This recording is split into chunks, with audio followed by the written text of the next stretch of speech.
Good evening. As we gather to remember and to honor the memory of Dr. Herbert Wigwe, CFR, and of course his wife Chizoba and his son Chizi. Our hearts are heavy, and we just have to try to encourage ourselves with the wonderful life and legacy he has. Herbert Wigwe was my friend. He was my younger brother. He was my aburo. And like all of us here, I feel deeply pained at his passing. I remember when I first met Herbert, 25 years ago. I was then Lagos Commissioner for Finance, and one morning as I stepped out of the house, I saw Ike and Herbert striding down the driveway from the gate. They had come to market the services of GT Bank, or as it was then, Guarantee Trust Bank. They were young, energetic, vibrant, and brimming with self-confidence. And I knew then that these were two young men who were going to achieve a lot in their chosen careers and in life. And of course, so it has turned out. From that time, Herbert kept in touch.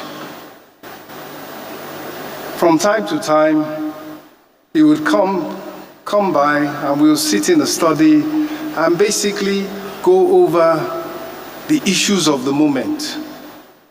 He would come with ideas, options, alternatives as to how to help resolve the financial and economic issues of the day.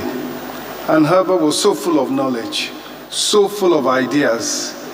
He was so creative in his thinking, and his optimism was both infectious and very, very encouraging.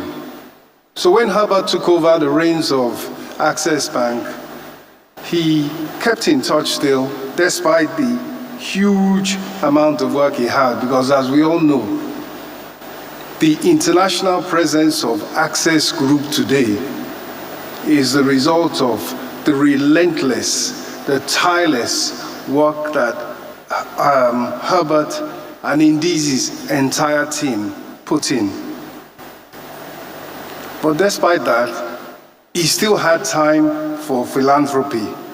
He was committed to it, he supported, and he gave his time to benefit the arts, sport, education, and of course, he did so much by way of helping good causes and helping individuals. And I must say personally, Herbert was of great help to me. He, like a worthy aburo, his bank financed some of my construction projects to successful completion. And he also, the Access brand, helped to sponsor my daughter-in-law's polo team internationally. And just a couple of days ago, as a result of a fallout of that, I was in Doha, and the Access brand was prominently displayed at the Qatar National Sports Museum.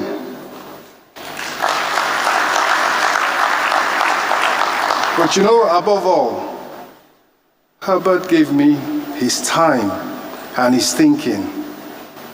What I valued most about him was that the man had solutions.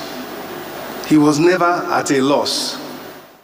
And so, on January 31st,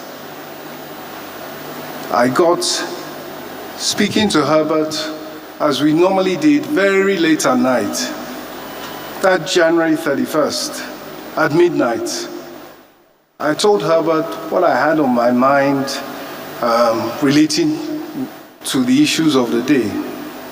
His response was, "Egbon, I have an answer. I can help with that." He was in Lagos, I was in Abuja.